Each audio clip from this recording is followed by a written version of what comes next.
in our collection is an arm. It belonged to a man named Hendrix Rector Plumley, a man who ended his life in a tragic murder-suicide. But that's actually a different story. His name is what caught my attention. The Hendrixes, the Rectors, and the Plumleys are three of the most prominent families in this region, with roots that run deep. But Hendrix Rector Plumley was named after someone else, Hendrix Rector, a sheriff of Greenville County, and that man's story is worth telling.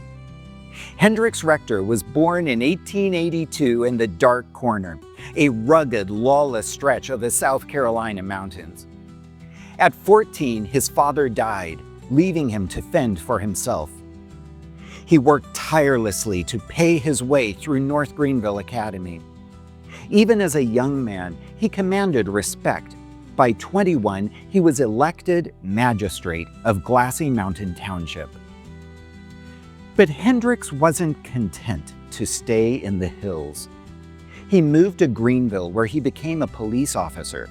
For 8 years, he built a reputation as a man of the people, a man who could be trusted, and the city loved him.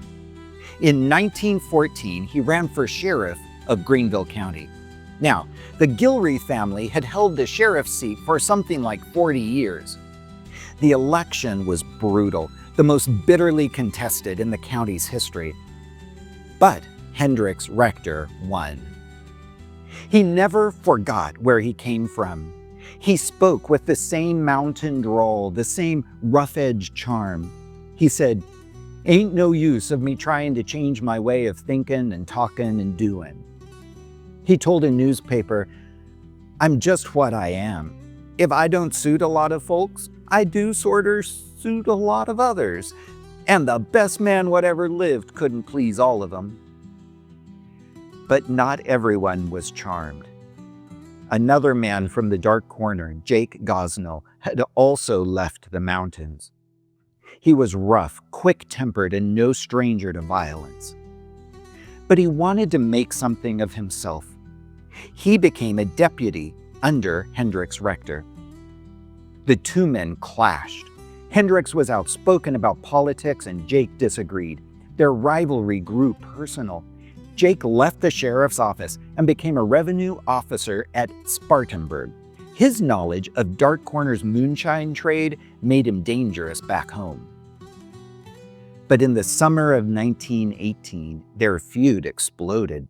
Hendrix and Jake ran into each other on Greenville's Main Street. Words turned to blows. The sheriff was arrested and tried in court. But the worst was yet to come. On the 4th of July, 1919, Hendrix Rector walked into Briscoe's garage near the courthouse. Inside, Jake Gosnell was having his car repaired. "Good morning, Jake," Hendrix said. "I didn't speak to you," Gosnell replied, "and I don't want to have anything to do with you." Hendrix fired back, "Man, I wanted to show you I could speak to you.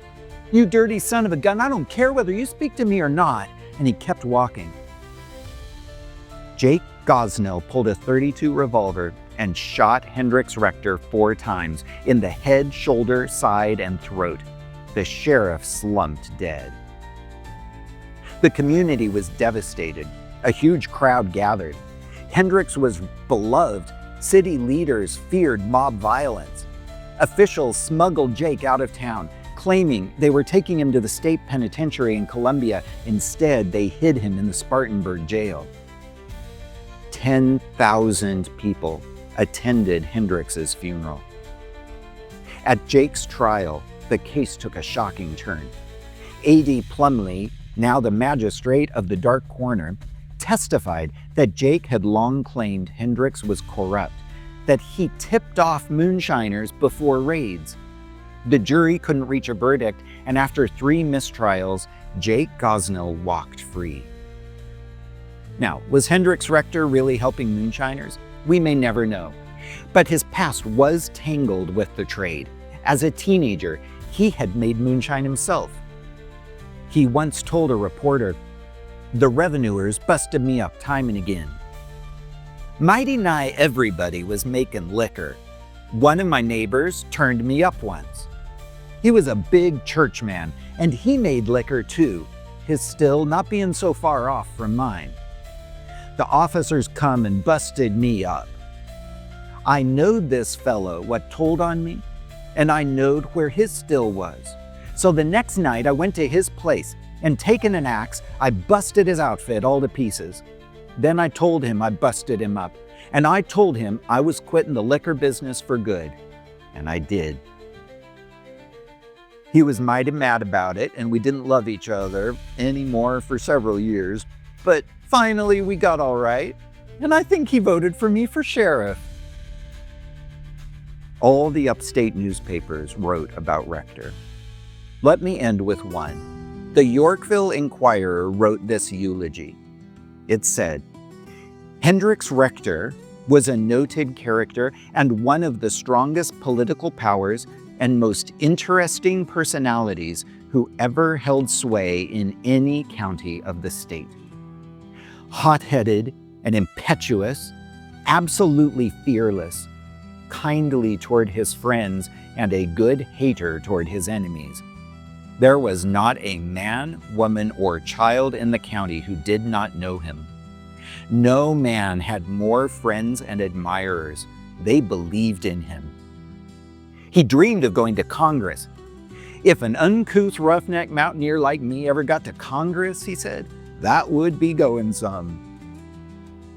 In the city of Greenville and up in the dark corner, they will talk of Hendrix Rector and his untimely end for years to come. Fearless and bold, climbing down from the mountains and into legend by his own indomitable will, he will not be forgotten. He had his faults. He was his own worst enemy, perhaps. Yet taken all in all, Hendrix Rector was right much of a man.